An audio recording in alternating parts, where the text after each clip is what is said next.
ओम शांति। हम तो बहुत छोटे से थे,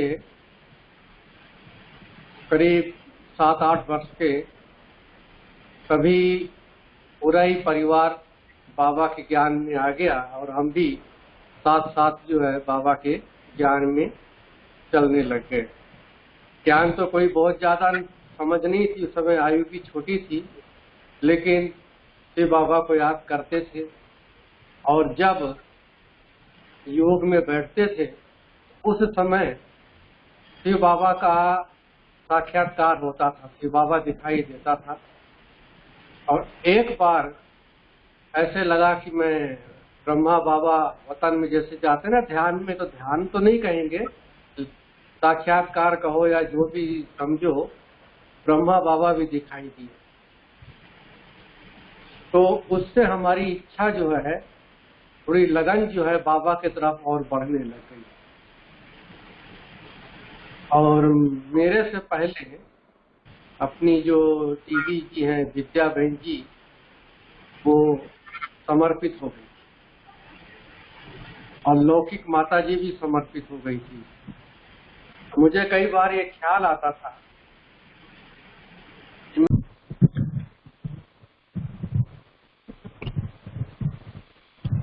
वो थोड़ा कुछ अंधेरा अंधेरा सा हो गया था, तो मैं थोड़ा दोबारा शुरू कर रहा हूँ।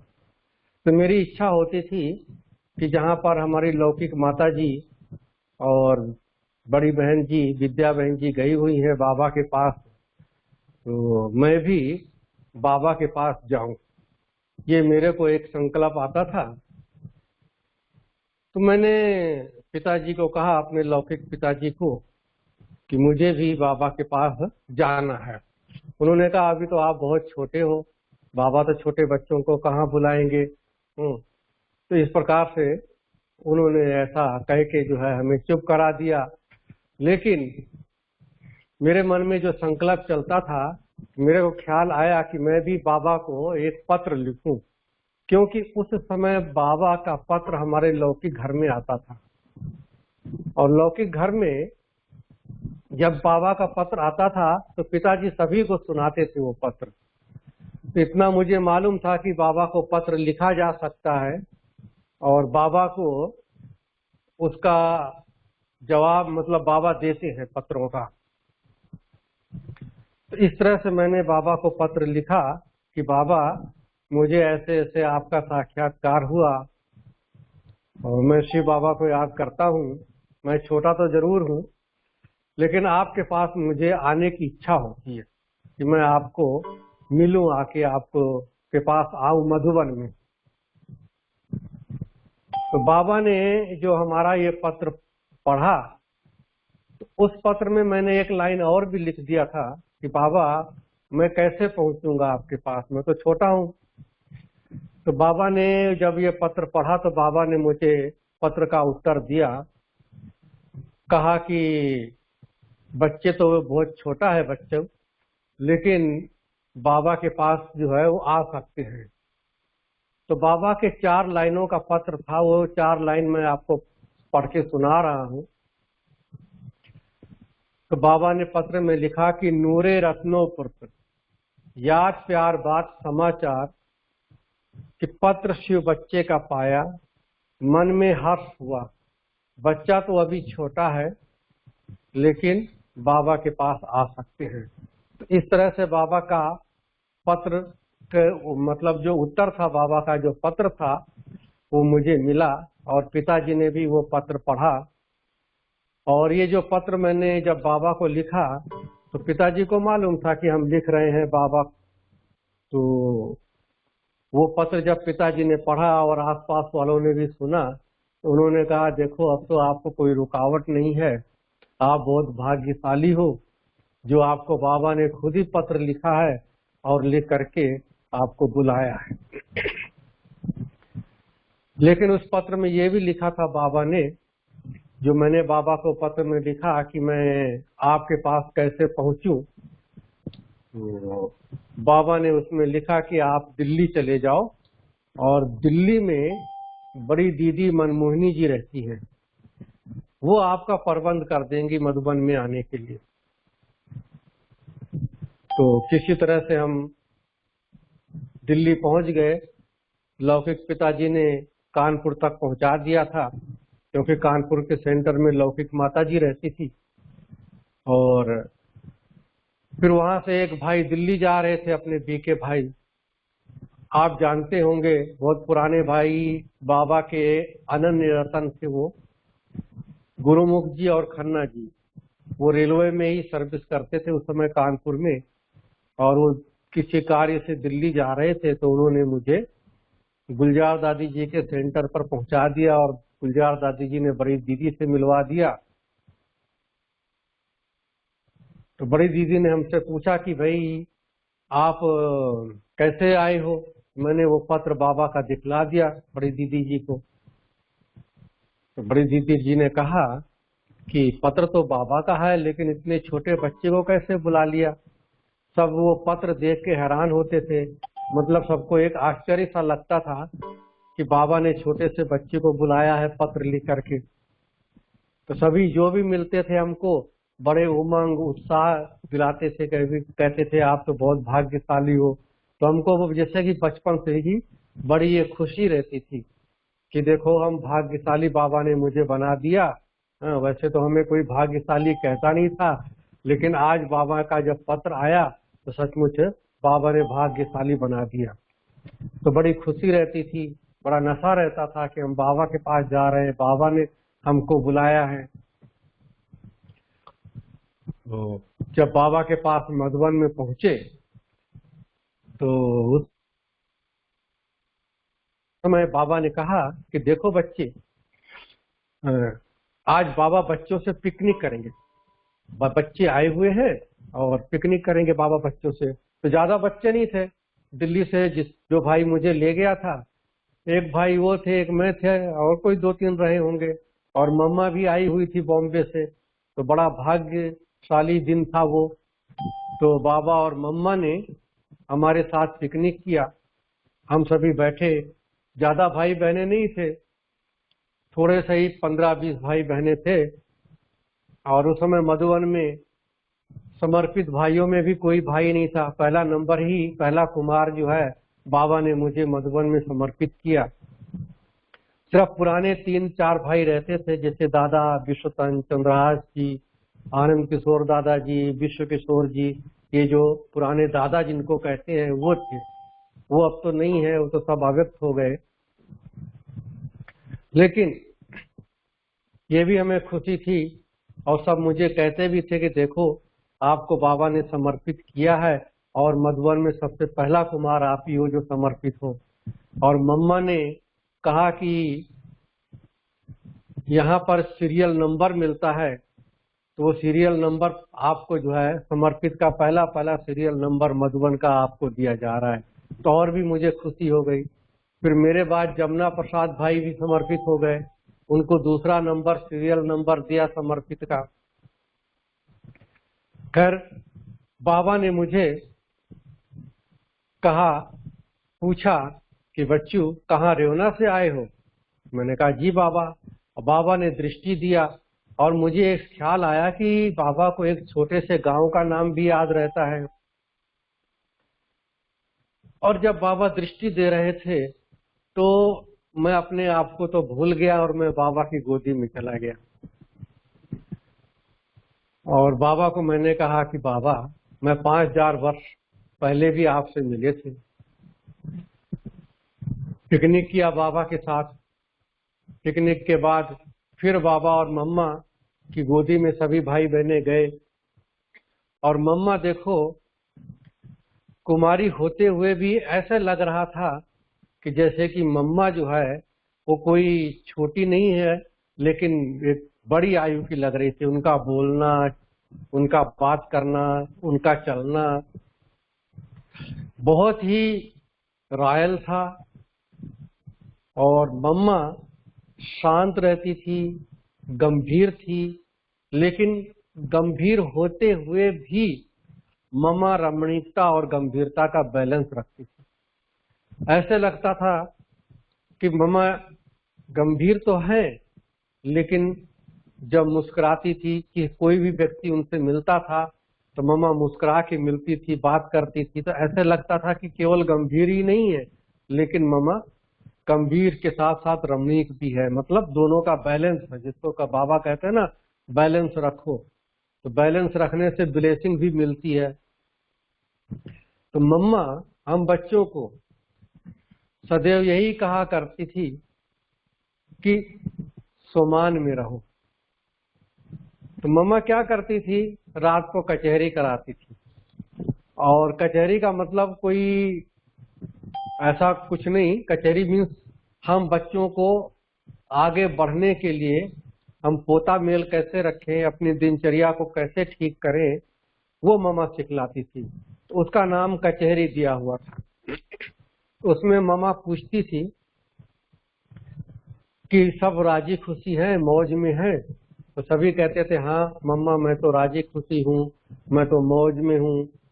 लेकिन मम्मा साथ में ये भी पूछ लेती थी कि अच्छा ये बताओ, किसी ने किसी को दुख तो नहीं दिया? तो उस पर कोई हाथ नहीं खड़ा करता था। फिर मम्मा उसका रिवर्स पूछती थी कि अच्छा ये बताओ, किसी को किसी से दुख तो नहीं मिला? तो एक बार की बात है, किसी एक आत्मा ने हाथ खड़ा कर दिया, बोला हमको तो दुख मिला। तो मम्मा ने कहा कि मैंने जब पूछा किसी ने किसी को दुख तो नहीं दिया, तो किसी ने हाथ नहीं खड़ा किया। तो जब दुख दिया ही नहीं तो दुख मिला कहाँ से? तो इस प्रकार से सब हंसने लग गए। फिर खैर कोई खास बात नहीं थी, कोई किसी को थोड़ा जोर से बोल दिया होगा तो उसको अच्छा नहीं लगा होगा, लेकिन उसका कोई ऐसा भाव नहीं था कोई जोर से बोलने का। एक नेचुरल वे में, जैसे नहीं थोड़ी आवाज तेज निकल आती है किसी से, तो वो थोड़ा सा तेज बोल दिया होगा, तो उसने सोचा होगा कि हमको ये थोड़ा गुस्सा कर रहे हैं या कुछ ऐसा बोल रहे हैं, और कोई खास बात नहीं थी। तो मम्मा कहती थी कि कोई भी बात हो, पहले आप उसको तोलो और फिर बोलो। मतलब पहले निर्णय करो कि ये जो हम बोल रहे हैं ये यथार्थ है या नहीं है। इस प्रकार से मम्मा ये शिक्षा देती थी। और मम्मा इतनी गंभीर थी कि बहुत धीरे बोलती थी, मधुर बोलती थी।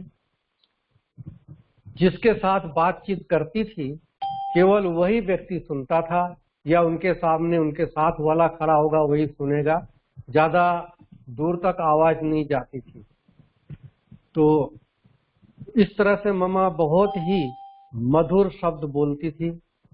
मम्मा कहती थी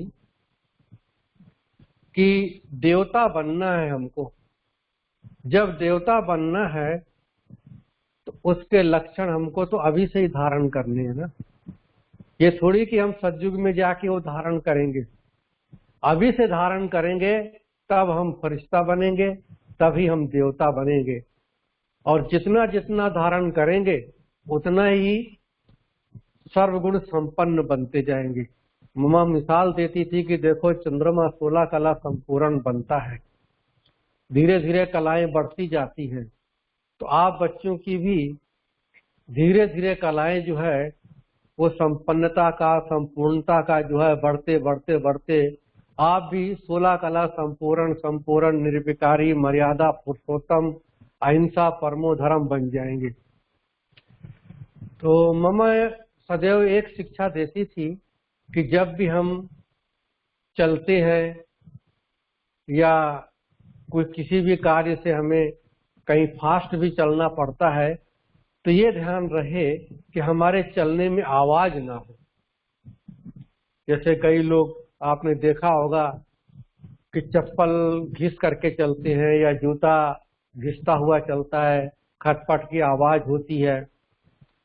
तो एक बार की बात है, एक भाई जल्दी जल्दी जा रहा था, लेकिन उसके चलने में आवाज हो रही थी। इतने में कहीं से मम्मा आ गई और मम्मा ने उस भाई को इशारे से बुलाया, कहा कुछ नहीं, मुस्कुराते हुए, मतलब जैसे कि मम्मा के चेहरे से लग ही नहीं था, ऐसा कुछ नहीं लग रहा था कि कोई मम्मा इसको शिक्षा देगी या कुछ नहीं। तो बहुत मधुरता से इशारे से उसको बुलाया और वो आया मम्मा के पास। और मम्मा ने कहा कि आपको मालूम है, जो चप्पल घिस करके चलता है ना, उसको स्वर्ग में घिसा हुआ राज्य मिलता है। तो वो भाई सुन रहा था और सभी सुन करके जैसे कि थोड़ा मुस्कुराने लग गए। तो ये तो मम्मा ने स्पष्ट किया, लेकिन मम्मा ने उसको कहा कि जो चप्पल घिस करके चलता है ना, तो घिसने को सिंधी में कहते हैं, सिंधी भाषा में खितर खितर। तो मम्मा ने कहा कि जो खितर खितर चलता है उसको स्वर्ग में खितर खितर राज्य मिलेगा, मतलब घिसा हुआ राज्य मिलेगा। यानी जब कहें कि स्वर्ग सतयुग त्रेता बीत जाएगा और लास्ट का जो राज्य होगा वो राज्य जो है मिलेगा। तो ऐसा, और उस राज्य में भी कोई पद नहीं होगा, कोई राजा नहीं बनेगा, कुछ ऐसा विशेष पदवी नहीं होगी, उस राज्य में सिर्फ वो आएगा बस। ये मम्मा का भाव था कहने का। तो मम्मा कहती थी कि हमें अपने कर्मों पर अटेंशन देना, कि हमारे कर्म जो हैं वो श्रेष्ठ हों। मनसा वाचा कर्मणा, किसी को दुख नहीं देना।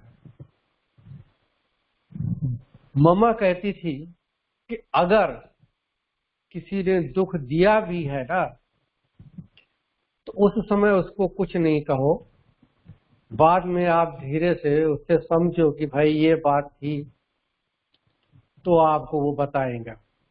या कुछ बात है तो आप मम्मा से भी कह सकते हो, बाबा से कह सकते हो। लेकिन मम्मा कहती थी कि मानो कोई चीज आपको कोई देता है और अगर आप नहीं लेते हो तो वो किसके पास रहेगी? उसी के पास रहेगी। अगर उसने दुख दिया और आप उस दुख को एक्सेप्ट नहीं करो, उसको अगर आप पॉजिटिव पॉइंट में भी ले रहे हो, तो आपको वो दुख नहीं लगेगा। हम कुछ भी पॉजिटिव पॉइंट ले सकते हैं, इसमें भी कुछ हमारा कल्याण होगा, इसने जो कुछ कहा है हो सकता है हमारी परीक्षा ले रहा हो और इस परीक्षा में हमको जो है पास होना है। तो हमको जब हम ये ऐसी पॉजिटिव बातें सोचेंगे तो वो हमको दुख नहीं लगेगा। उस समय हमको शांत रहना है। जब हम उस समय शांत रहेंगे, मधुर रहेंगे, शुभ भावना रखेंगे अपने प्रति भी, दूसरों के प्रति भी, तो उस समय हमें किसी के प्रति नेगेटिव विचार नहीं आएंगे या व्यर्थ विचार नहीं आएंगे। ये मम्मा इस प्रकार से शिक्षा देती थी। और मैंने देखा, एक बार नहीं कई बार, हम 3-4 भाई कभी आपस में खड़े होते थे और थोड़ी देर में देखते थे कि मम्मा सामने जा रही है, तो और कोई रास्ता नहीं होता था, पीछे हमारे पीछे से ही मम्मा गई है और फिर भी मम्मा की चलने की आवाज नहीं हुई। और हम इतना, मतलब मम्मा धीरे चलती थी कि उसकी आवाज भी नहीं हुई और हम लोगों को मालूम भी नहीं पड़ा। तब समझ में आया कि देखो, और कोई रास्ता तो था नहीं, मम्मा हमारे पीछे से निकल के हमारे आगे ही आई है और आगे से जा रही है। तो देखो कितना उनके चलने में रॉयलिटी थी।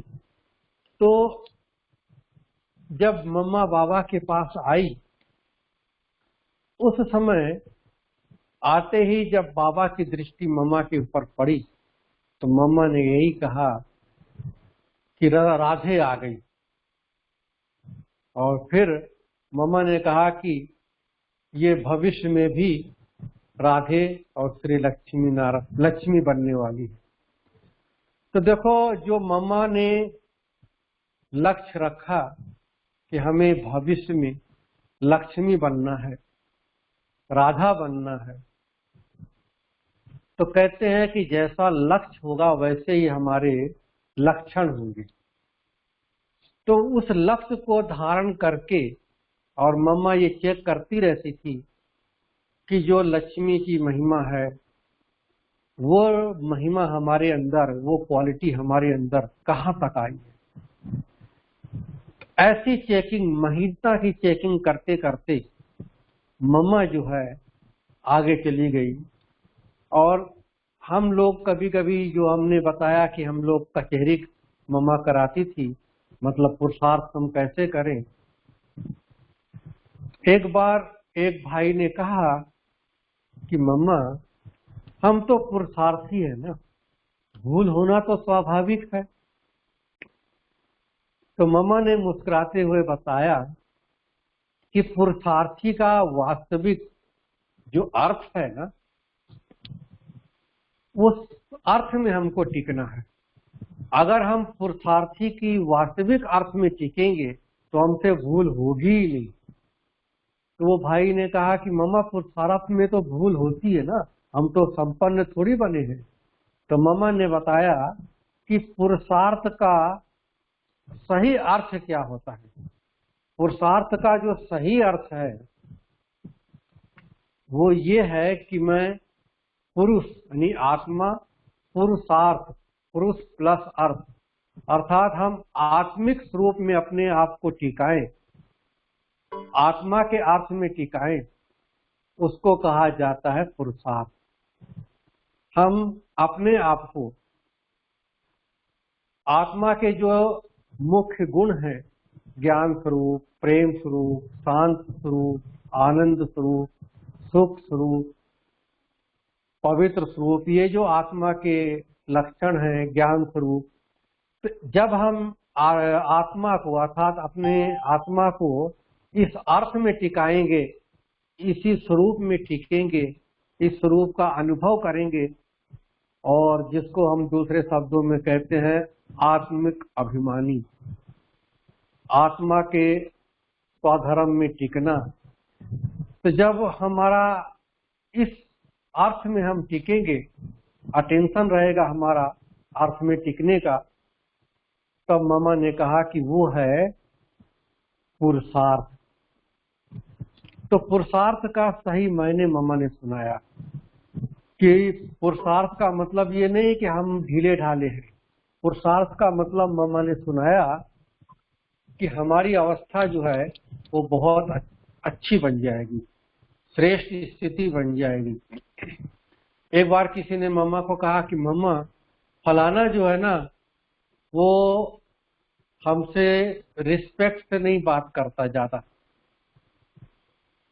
नहीं। तो मम्मा ने कहा कि देखो, जितना जितना हमारी कर्म इंद्रियां जो है ना वो हमें रिस्पेक्ट देंगी, उतना ही हम दूसरों से रिस्पेक्ट पा लेंगे सोसाइटी, यानी दूसरे भी हमें रिस्पेक्ट देने लग जाएंगे। तो हमारी कर्म इंद्रियां क्या है? हमारी कर्म इंद्रियां हैं आंख, कान, मुख, जीभ। तो ये हमारी कर्म इंद्रियां हैं। तो मम्मा ने कहा कि अगर कान धोखा देता है, बाबा की बातों के सिवाय अगर कोई इधर उधर की झरमुई झरमुई सुनता है, या मम्मा ने कहा कि देखो आंखें हैं, अब आंखें जो है अगर सिविल नहीं है, इधर उधर की बातें देखती हैं जो कि नहीं देखना चाहिए, या दृष्टि या वृत्ति जिसको कहते हैं, अगर वो समर्थ नहीं है, तो मामा ने कहा कि मानो ये आंखें भी जो है हमें धोखा दे रही है। आंखें भी तो हमारी कर्म इंद्री है ना। अगर हमने जबान से किसी को कुछ बोल दिया तो जबान भी तो हमारी कर्म इंद्रियां हो गई ना। तो मामा ने कहा कि जितना हम इन कर्म इंद्रियों पर नियंत्रण रखेंगे, उतना ही लोग, यानी हम भाई बहने कहें या व्यक्ति कहें, दूसरे जो है मुझे उतना ही मान सम्मान देंगे। मामा ने कहा मान मांगा नहीं जाता है, मान हमारे कर्मों के अनुसार, हमारे व्यवहार के अनुसार हमें जो है मान स्वतः ही मिलता है। तो ममा ने कहा कि मान पाने के लिए हमें आत्मिक मान में रहना है। जितना जितना हम आत्मिक मान में रहेंगे, आत्मा के स्वाभिमान में रहेंगे, उतना ही हमको जो है मान मिलता रहेगा। खुद से भी मान मिलेगा, दूसरों से भी मान मिलेगा। तो इस तरह से ममा जो है हम बच्चों को कुछ न कुछ शिक्षाएं दिया करती थी। ममा कहती थी कि देखो, अगर संगठन में कोई किसी की कमी देखता है तो ये नहीं सोचो कि ये उसकी कमी है, होने दो, वो ऐसा है, नहीं। ममा कहती थी कि उसको अपनी कमी समझ करके संगठन से उस कमी को निकाल दो। यानी उस आत्मा में ऐसा बल भरो कि वो कमी निकल जाए। तो देखो, प्रायः क्या होता है, हम किसी की कमी देखते हैं तो कहते हैं अच्छा वो तो ऐसा ही है ना, ठीक है, उसकी कमी ना, वो हमारे में थोड़ी ना है। लेकिन ममा की ये धारणा थी कि ममा समझती थी कि ये हमारा जो संगठन है, बाबा का जो संगठन है, इस संगठन में अगर किसी के अंदर कोई कमी है तो वो हमारी कमी है, और उसको अपनी कमी समझ करके हमें जो है खत्म करना है। चाहे मनसा शक्ति के द्वारा, चाहे व्यवहार के द्वारा, चाहे मीठे बोल के द्वारा, किसी न किसी प्रकार से उस कमी को दूर करना। तो जब हम दूसरों को कमियों को भी एक पॉजिटिव पॉइंट में लेके कि भाई इसके अंदर ये जो कमी है ये हमारी कमी है, तो हमारे अंदर जो कमी होगी तो स्वतः ही हम उस पर अटेंशन रखेंगे ना। तो हम ऐसा व्यवहार करें, योग में रहें और उसको योग की शक्ति दे तो जिससे कि वो कमी दूर हो जाए। मम्मा कहती थी कि देखो, एक भूल जो हो गई वो कभी दोबारा ना हो, इसको कहते हैं पुरुषार्थ। उस भाई ने कहा ना कि मामा हम तो पुरुषार्थी हैं, तो मामा ने कहा कि एक भूल दोबारा ना हो। और मामा की भी यही धारणा थी कि अगर कुछ बात हो भी गई ऊपर नीचे या कुछ कभी, तो वो दोबारा नहीं होती थी मामा से। ये मामा का पूरा अपने ऊपर अटेंशन रहता था। और दूसरी बात, एक बार क्या हुआ कि गेहूं आए हुए थे, गेहूं के बोरे आए हुए थे। तो मामा ने कहा कि चलो आज इस गेहूं को साफ करते। सबने मिलके, बाबा भी, मम्मा भी, सभी गेहूं साफ करने के लिए बैठ गए। गेहूं जब साफ हो गया तो धीरे धीरे सब लोग चले गए। दो चार भाई थे, उन्होंने क्या किया, उन गेहूं को बोरों में भर दिया। बोरों में भरने के बाद जब वो भी कार्य पूरा हो गया तो मम्मा कहीं से चक्कर लगाती हुई वहां पहुंच गई, और मम्मा ने देखा कि थोड़े से गेहूं के दाने इधर उधर बिखरे हुए। तो मम्मा ने एक थाली मंगवाई। लोग समझ नहीं पाए कि मम्मा ने थाली क्यों मंगवा रही है, गेहूं तो साफ हो चुका है, थालियां भी चली गई है। मम्मा ने थाली मंगवाई और मम्मा स्वयं उन बिखरे हुए दानों को अपने हाथ से चुन चुन करके इकट्ठा करके उस थाली में रख रही। और मम्मा को देख करके फिर और भी दो चार भाई बहने आ गए, पहुंच गए वहां। तो मम्मा ने बड़ी नम्रता से, बड़ी मधुरता से, हाँ, मम्मा के बोल जो है हमेशा शिक्षाप्रद होते थे। कुछ भी कहती थी ना, उसमें कुछ ना कुछ शिक्षा भरी हुई होती थी। तो मम्मा ने कहा कि देखो, ये जो गेहूं के दाने हैं ना, ये गेहूं के दाने, इसको आप कम नहीं समझना। ये भगवान के रचे हुए महायज्ञ के प्रसाद के दाने हैं। इससे भगवान के यज्ञ में प्रसाद बनेगा। ये गेहूं का जो दाना है, एक एक दाना, ये गेहूं का एक एक दाना मोहरों के बराबर है। इतनी हम जब इसकी वैल्यू रखेंगे तो यज्ञ की वैल्यू होगी। यानी एक नामी एका नामी की अवतार थी मम्मा। कहती थी कि कोई चीज बाबा के घर की बेस्ट नहीं जानी चाहिए, कोई भी चीज बाबा के घर की जो है वो नुकसान नहीं होना चाहिए। ये मम्मा अटेंशन दिलवाती थी। मानो कोई हम स्टोर संभाल रहा है, अब स्टोर संभालते संभालते अगर उसने ध्यान नहीं दिया, स्टोर में कोई ऐसी चीज रखी थी, मानो एक दरी रखी हुई है, धीरे धीरे धीरे धीरे उसमें सीलन लग गया। अब वो दरी तो कभी कभी काम आती है, कोई बड़ा फंक्शन होगा कुछ होगा तभी दरी निकाला जाता है, और वो धीरे धीरे धीरे खराब हो गई, सड़ गई, मान लो सीलन आ गई। तो मम्मा कहती थी कि देखो इसका बोझा किसके ऊपर चढ़ेगा, जिसने अटेंशन नहीं दिया, जिसके ऊपर जिम्मेवारी थी। तो इस प्रकार से जो है मम्मा ध्यान खिंचवाती थी कि किसी प्रकार से कोई नुकसान ना हो। ऐसे ही पालक साफ हो रही थी, सभी भाई बहनें मिलकर के पालक साफ कर रहे थे। साफ हो चुकी थी, करीब करीब सब लोग जा रहे थे, लास्ट में समेटने वाली जो बहन थी वो समेट रही थी।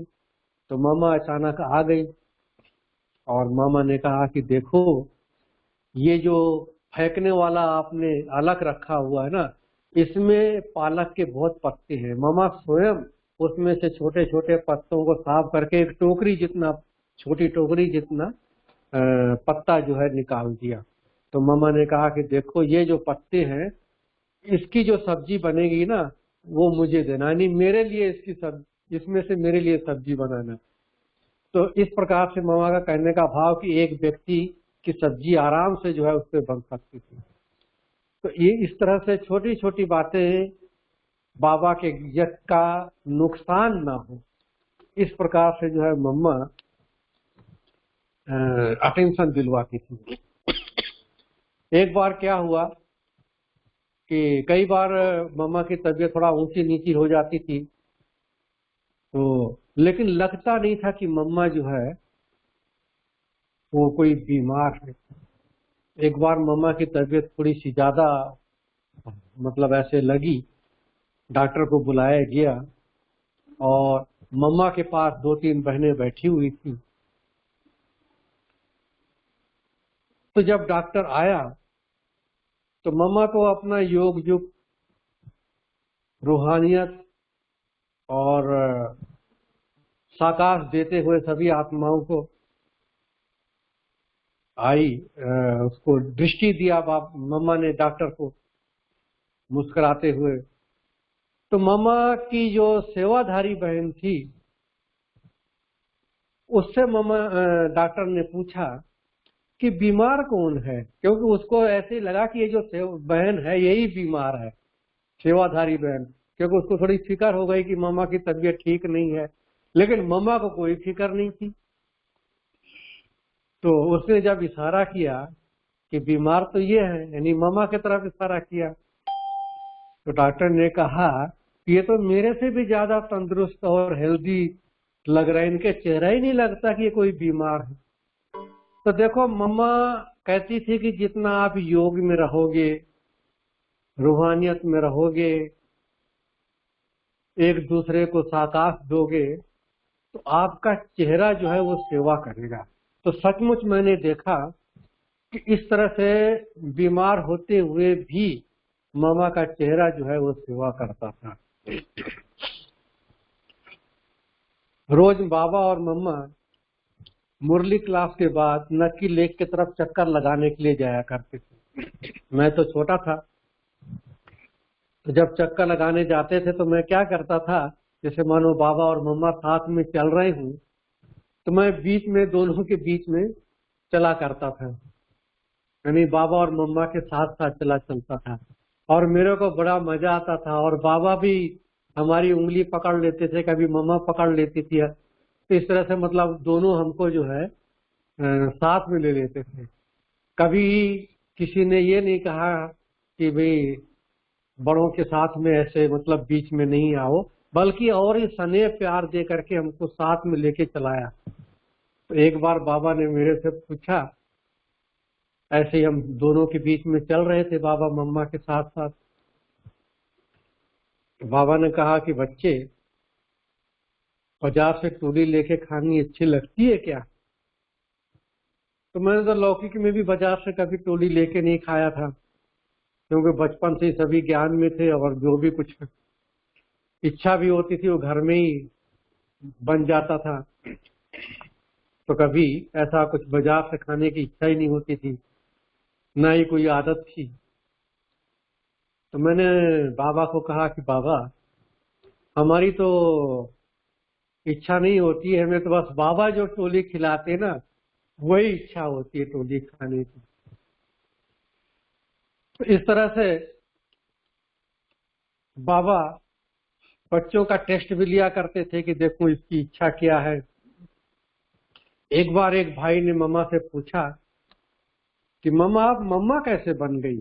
और भी तो सीनियर बहनें आपसे पहले आई हुई थी और आयु में भी बड़ी हैं, सब चीजों में बड़ी हैं, इंचार्ज में भी हैं, कई की कई रिस्पॉन्सिबिलिटी भी उनके ऊपर है, लेकिन उनको भी कभी बाबा ने मम्मा नहीं कहा, लेकिन आपको बाबा ने मम्मा कहा, आपको बाबा ने मम्मा की पदवी दिया, तो आप मम्मा कैसे बन गई? तो मम्मा ने मुस्कुराते हुए पहले तो कहा कि बाबा ने मुझे बना दिया था इसलिए बन गई। फिर भी उस भाई ने, काफी सीनियर भाई थे, उस भाई ने मम्मा को फिर आग्रह किया कि नहीं मम्मा, आप इस गुह्य राज को जो है थोड़ा सा स्पष्ट कीजिए। तो मम्मा ने थोड़ा स्पष्ट करते हुए कहा कि देखो, निश्चय बुद्धि विजयंती, जो बाबा की बात में निश्चय कर लेता है, एक बार जब निश्चय कर लिया 100%, तो कभी भी उस निश्चय में कोई कमी नहीं आनी चाहिए। तो मम्मा ने कहा कि बाबा अगर दिन को कहे कि ये रात है, जी बाबा, मतलब इतना निश्चय होना चाहिए। ये नहीं कि बाबा ने कहा यार दिन को रात है तो हम कहे नहीं बाबा देखो सूरज निकला हुआ है। हाँ? एक बार क्या हुआ था कि पूर्णमासी का चंद्रमा था, तो बाबा मुरली क्लास करा करके सुबह जब निकले तो टेनिस कोर्ट की तरफ बाबा गए। बाबा अकेले गए, मैं भी बाबा के साथ चक्कर लगाने लग गया। तो बाबा ने मुझे कहा कि देखो बच्चे, चंद्रमा की ओर इशारा किया। पावन का देखो बच्ची ये सूरज है। मैंने कहा नहीं बाबा, ये तो चंद्रमा है, सूरज तो इधर पूरब में है। लेकिन उस समय मुझे ये नहीं मालूम था कि ये बाबा जो कह रहे हैं, तो हाँ हमें भी कहना चाहिए कि जी बाबा। लेकिन मैंने अपने बालकपन में ये स्पष्ट किया कि नहीं बाबा, ये तो चंद्रमा है, ये सूरज नहीं है। तो भाव कहने का यही है कि इतना हमें निश्चय होना चाहिए कि जो बाबा ने कहा वो हाँ जी, दृढ़ निश्चय हो। जो बाबा ने कहा वो हमको करना है। बाबा ने जो आज्ञा दी, जो फरमान बाबा ने दिया, उस फरमान पर हमको पूरा पूरा चलना है। बाबा ने कोई भी कार्य, एक बार क्या हुआ था कि ये त्रिमूर्ति झाड़ जो है, तो कल वृक्ष बाबा ने वतन से बताया कि ऐसे ऐसे बनाना है। तो बाबा ने मम्मा को कहा कि मम्मा, ये एक रात में ये वृक्ष बन के तैयार हो सकता है? क्योंकि इनमें पत्तों में रंग भी भरा जाएगा, पत्ते भी बनेंगे, झाड़ भी बनेंगे, उसमें धर्म पिताओं के फोटो भी होंगे, कई बातें होंगी। तो मम्मा ने कहा जी हाँ बाबा, हो जाएगा। तो किसी ने मम्मा को कहा मम्मा, इतना बड़ा काम है इसमें। तो मम्मा ने कहा ये काम किसने दिया, पहले ये सोचो, ये कार्य बाबा ने दिया है ना। इस कार्य को पूरा करने की जो शक्ति है वो भी तो बाबा स्वयं देंगे ना। जब बाबा ने ये कार्य दिया है और बाबा ये कार्य करा रहा है, तो रिस्पॉन्सिबल कौन होगा? बाबा होंगे ना। हमारा काम है करना, हम तो इंस्ट्रूमेंट है। कराने वाला कौन है? तो जो कराने वाला बाबा है वो अपने आप ही कराएगा। इतना निश्चय से जो है मम्मा ने बाबा को कहा कि हाँ बाबा ये पूरा हो जाएगा। और सचमुच मम्मा को मालूम था कि कुछ 2-4 बहनें 2-4 भाई हैं जो थोड़ा आर्टिस्ट के बारे में या चित्रकला के बारे में कुछ जानते हैं। उनको मम्मा ने साथ में लिया और सुबह तक जो है ना सारा कार्य करके संपन्न कर दिया। और बाबा के आगे मम्मा ने वो पेश किया। तो देखो कैसे ये कार्य मम्मा ने किया, एक निश्चय, एक बल, एक भरोसे से, आज्ञाकारिता से। बाबा ने आज्ञा दिया, उस आज्ञाकारिता को मम्मा ने कहा हाँ जी, उसको फॉलो किया और उस दृढ़ संकल्प से, उस निश्चय से जो है ये कार्य जो है वो संपन्न हो गया। मुझे याद है कि जब भी हम अभी छोटे ही थे तो उस समय मम्मा लखनऊ में आई हुई थी, कानपुर में, और मम्मा को किसी ने निमंत्रण दिया कि मम्मा आपको मेरे यहाँ आना है। और वो गांव था बिल्कुल जहाँ की पक्की सड़कें भी नहीं है। आजकल तो गांव में पक्की सड़क भी मिल जाएगी, और वो गांव ऐसा था कि केवल उस गांव में या तो कोई पैदल जा सकता था या बैलगाड़ी से, और कोई तरीका नहीं था जाने का। एक प्रकार का देहात समझ लीजिए, कानपुर का वो देहात था वो। मम्मा ने हाँ जी किया और बैलगाड़ी में बैठ करके सेवार्थ, वे बाबा की सेवा है, बच्चों को उमंग उत्साह भरने के लिए, मिलने के लिए मम्मा जो है वो गांव में गई। तो देखो कितना मम्मा त्यागी, तपस्वी, और मम्मा का वो सेवा का रूप था कि मम्मा ने ये भी नहीं सोचा कि ये बैलगाड़ी में हम कैसे बैठ के जाएंगे। और वो बैलगाड़ी भी कोई सजी सजाई नहीं थी, सिंपल सी थी। मम्मा ने ये भी नहीं किसी को ख्याल आया कि इसमें कोई गलीचा या कुछ ऐसा, उस समय ऐसा कोई गलीचा भी नहीं था जो कि उसमें बिछाया जा सके, कोई बहुत बढ़िया किया जा सके। तो इस प्रकार से मम्मा ने कोई भी किसी प्रकार का संकल्प नहीं किया कि भाई ये एक बैलगाड़ी में हम जो है, और वो भी रास्ता भी कहीं से ऊंचा कहीं से नीचा, ऊबड़ खाबड़ रास्ता, कच्चा रास्ता, धूल मिट्टी उड़ने वाला रास्ता था वो। लेकिन मम्मा ने कभी कोई किसी प्रकार का ऐसा विचार नहीं किया कि हम कहाँ जा रहे हैं। बस शिव बाबा का कार्य है, बाबा ने हमको भेजा है, किसी प्रकार का कोई संशय नहीं, बस सब प्रकार से निश्चय बुद्धि विजयंती।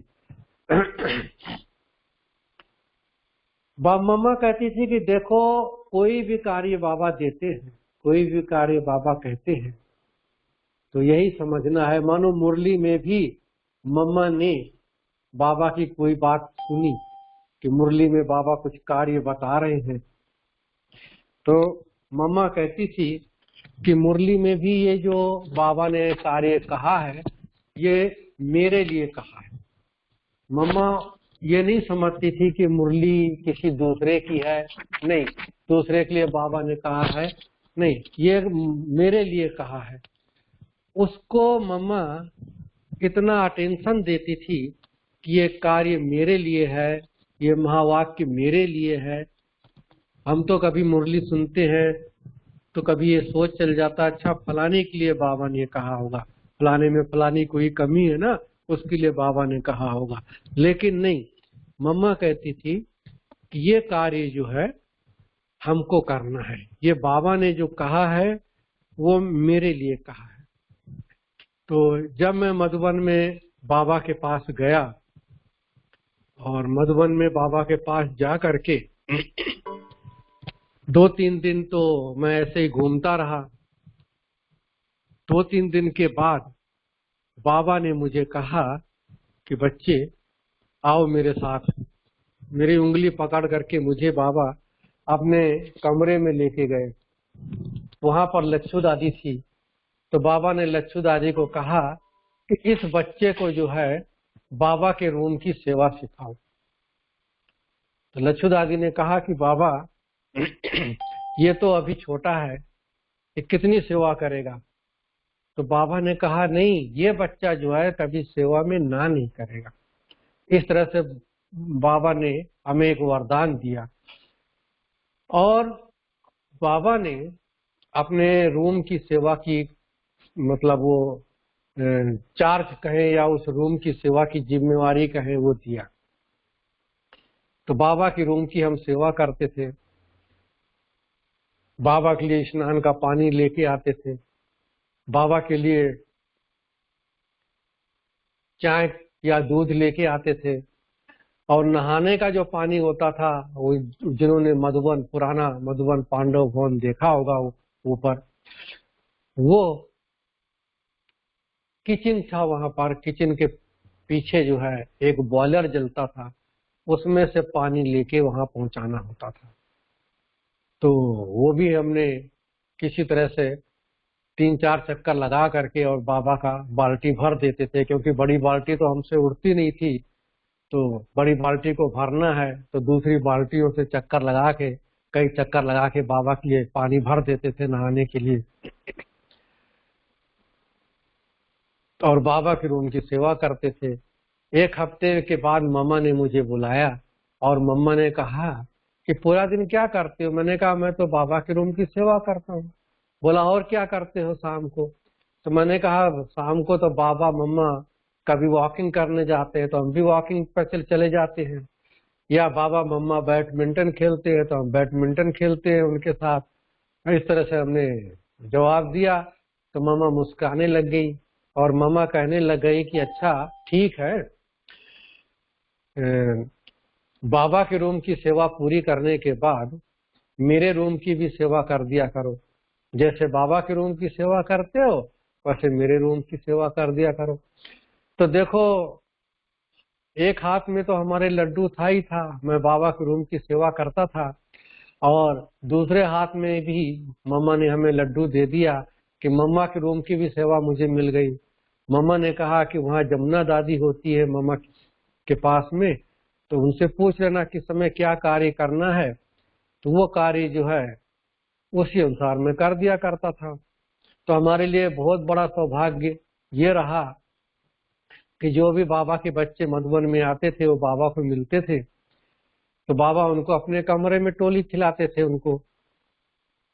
तो मैं भी वहीं पास में होता था, तो हाँ, हमें भी बाबा के साथ वो टोली खाने का, मतलब बाबा जो टोली खिलाते थे वो हमें भी बाबा से टोली खाने को मिल जाता था, और ये भी एक मेरा भाग्य था।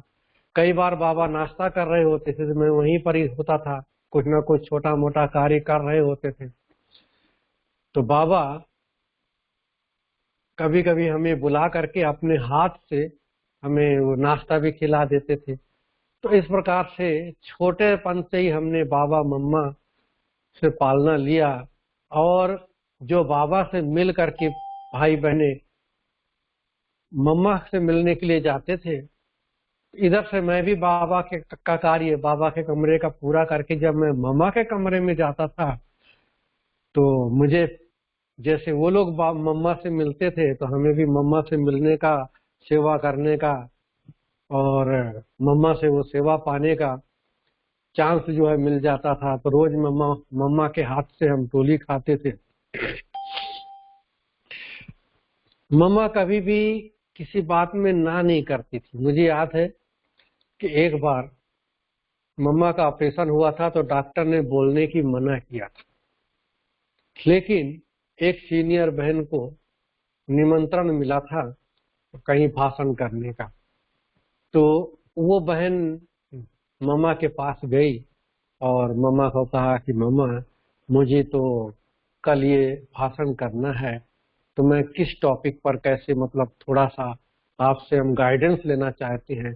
तो देखो, मम्मा को बोलने की मना थी, फिर भी मम्मा ने उसको शॉर्ट एंड स्वीट थोड़े में बोल करके बतलाया कि देखो कैसे हमको वहां पर भाषण जो है सुनाना है। फिर उस बहन ने कहा कि मम्मा मैं एक गीत लिख के ले आई हूँ, तो क्या ये गीत मैं वहां पर गाऊं? तो मम्मा ने उसका तर्ज भी निकाल करके दिया, कि बताया कि देखो इस गीत को ऐसे गाना है। फिर भी मतलब मम्मा का पूरा जो ध्यान था वो सेवा का ही था। मम्मा के बारे में हम और क्या बताएं कि मम्मा की ड्यूटी जो थी, हाँ, मम्मा के रूम की जो ड्यूटी थी वो मम्मा के रूम की जैसे कि हमें ड्यूटी मिली हुई थी, तो आधा दिन में मम्मा के रूम में ही होता था। तो 24 जून का जो दिन था, उस दिन बाबा के बगीचे में अंगूर तैयार हुआ था। तो बाबा ने कहा कि मम्मा ये अंगूर जो है आप अपने हाथ से सभी बच्चों को खिलाओ। उस समय मम्मा चारपाई के ऊपर बैठी हुई थी, मम्मा के आगे अंगूर रख दिया गया और सभी भाई बहनें लाइन में आते गए। मम्मा ने सबको अपने हाथ से अंगूर दिया, हमें भी अंगूर लेने का भाग्य मिला। फिर मम्मा के अव्यक्त होने के आधा घंटा पहले करीब मैं किसी कार्य से मम्मा के कमरे में गया। सब बहनें तो बाहर थी, कोई भी अंदर नहीं थी, किसी को अलाउ नहीं था कि सब मम्मा के आगे इकट्ठा हो। में मतलब मम्मा को एकांत में ही रखते थे। वैसे भी मम्मा अमृत वेले से लेकर के एकांत में रहती थी। सुबह के 2 बजे उठ करके सितारों को देखती थी, चंद्रमा को देखती थी, इन तत्वों को जो है वाइब्रेशन देती थी, प्रकृति को ये भी पावन बने, योग की साकाश देती थी, एकांत में रहती थी। तो उस समय भी मम्मा के आगे कोई नहीं था, सब कमरे के बाहर खड़े थे। लेकिन मेरी थोड़ी सेवा का कार्य था, तो मैं मम्मा के रूम में गया और मैंने देखा कि मम्मा लेटी हुई है और मम्मा ने मुझे लेटे लेटे दृष्टि दिया। ये मेरा अंतिम मिलन था 24 तारीख का, 24 जून का, जो आज की तारीख है, यही दिन था। और मम्मा अव्यक्त हुई। आधा घंटा पहले मम्मा ने मुझे दृष्टि दिया और वो पावरफुल दृष्टि थी। वो दृष्टि लेके और जो कुछ कार्य था वो करके मैं कमरे से बाहर आया। थोड़ी देर के बाद मालूम पड़ा कि मम्मा तो अव्यक्त हो गई। तो देखो वो एक यादगार हमारे मन में छप गया कि मम्मा ने भी हमें दृष्टि दिया जाते जाते। माँ का वो रूहानी प्यार, वो दृष्टि, वो मुस्कान, वो रूहानियत, वो शक्ति स्वरूपा माँ का चेहरा। कहावत है कि संसार में सब कुछ मिल सकता है लेकिन माँ नहीं मिल सकती है, माँ दोबारा नहीं मिल पाती। तो देखो वो माँ अव्यक्त हो गई। मम्मा के लिए भोग लगता था और 2-4 बार मुझे याद है कि भोग लगाने वाली संदेशी बहन में मम्मा की पधरामणि भी हुई। तो एक बार की बात है कि मम्मा को सभी बहनों ने कहा कि मम्मा आप जब साकार में थी तो आप किचन में चक्कर लगाती थी, तो आप भी थोड़ा किचन में चक्कर लगाएंगे। तो ये मम्मा जब पधरामणि हुई उस संदेशी के तन में जिसने भोग लगाया था मम्मा को, तो मम्मा ने कहा हाँ जी। और मम्मा किचन में गई। वहां जैसे पहले की भांति सबसे मिलती थी, देखती थी, ऐसे भाषण दिया। ऐसे लग रहा था कि सचमुच महसूस ही नहीं हुआ कि मम्मा किसी के तन में आई है। मम्मा के व्यवहार से ऐसे लग रहा था कि सचमुच मम्मा जो है वो गई नहीं है, लेकिन अभी भी वही निरीक्षण कर रही है, अभी भी वही सब प्रकार से देख रेख कर रही है। किचन में भी सब देख रेख कर रही है। मम्मा ने अव्यक्त मम्मा ने, मतलब जो संदेशी के तन में मम्मा की आत्मा आई हुई थी, सभी को किचन में टोली खिलाया। तो मुझे याद है कि मैंने 4 बार कम से कम किचन में मम्मा 15-20 मिनट रही होगी, और किचन के आसपास तो जो भी एक एक करके सबको पता लगता था कि मम्मा टोली दे रही है, सब आते गए। और जब सब आते गए, सबको मम्मा देती गई टोली, तो मुझे याद है कि 4 बार मम्मा ने मुझे टोली दिया, और मैं छोटा था। आपको एक बात और भी सुनाऊं कि जब मम्मा साकार में थी, तो मुझे जो सेवा मिली थी, वो मम्मा के रूम की जो सेवा मिली थी, मैं बहुत घनिष्ठ, मतलब बहुत मम्मा के क्लोज हो चुका था, मतलब बहुत इस तरह से मम्मा के नजदीक था मैं, और मम्मा का बहुत प्यार स्नेह मिलता था। तो उस समय मम्मा बॉम्बे जा रही थी, तो मेरी क्या इच्छा थी कि मैं मम्मा को आबू रोड से रेलवे स्टेशन पर छोड़ने के लिए जाऊं, लेकिन कोई साधन नहीं था। माउंट आबू से आबू रोड 18-20 किलोमीटर दूर है, तो इतना दूर कैसे जाएं। तो मैंने सोचा चलो मैं बस में चला जाऊंगा। तो मैं बस स्टैंड चला गया, और उस समय बस की व्यवस्था कोई ज्यादा नहीं थी। एक ही बस माउंट आबू से आबू रोड जाती थी, फिर बाद में वही आती थी, फिर माउंट आबू से वापस जाती थी आबू रोड। क्योंकि उस समय बहुत पुरानी बात है, ये बात कोई सन 63 की बात होगी, 63 की। तो उस समय इतनी व्यवस्था भी नहीं थी। तो जब मम्मा यहाँ जाने लगी, सभी से छुट्टी ले रही थी, तो मुझे एब्सेंट देखा मधुबन में। मामा ने मेरे लिए पूछा वो कहाँ है, तो किसी ने बताया कि वो तो बस स्टैंड गया हुआ है। मम्मा ने कहा नहीं, बुलाओ उसको। फिर एक भाई आए और आ करके मुझे बुलाया। जब तक मैं बस स्टैंड से मधुबन जाऊं, और तो कोई साधन था ही, पैदल ही गए थे, पैदल ही आए। तब तक मम्मा वहां रुकी रही, और मम्मा ने टोली दिया। उसके बाद मम्मा कार में बैठी, कार में बैठ करके सभी को दृष्टि दिया, और फिर मुझे भी अपने साथ कार में बिठा लिया। अब देखो, वो एक छोटी सी कार हुआ करती थी उन दिनों में, फिएट कार होती थी। फिएट कार में दादा विश्व किशोर जी भी बैठे हुए थे, मम्मा को अहमदाबाद तक छोड़ने के लिए जाते थे। मम्मा के साथ भूरी दादी और जमुना दादी, ये दोनों बहनें थी। भूरी दादी आबू रोड तक छोड़ने के लिए जाती थी, मम्मा के साथ से जमुना दादी बॉम्बे तक जाती थी।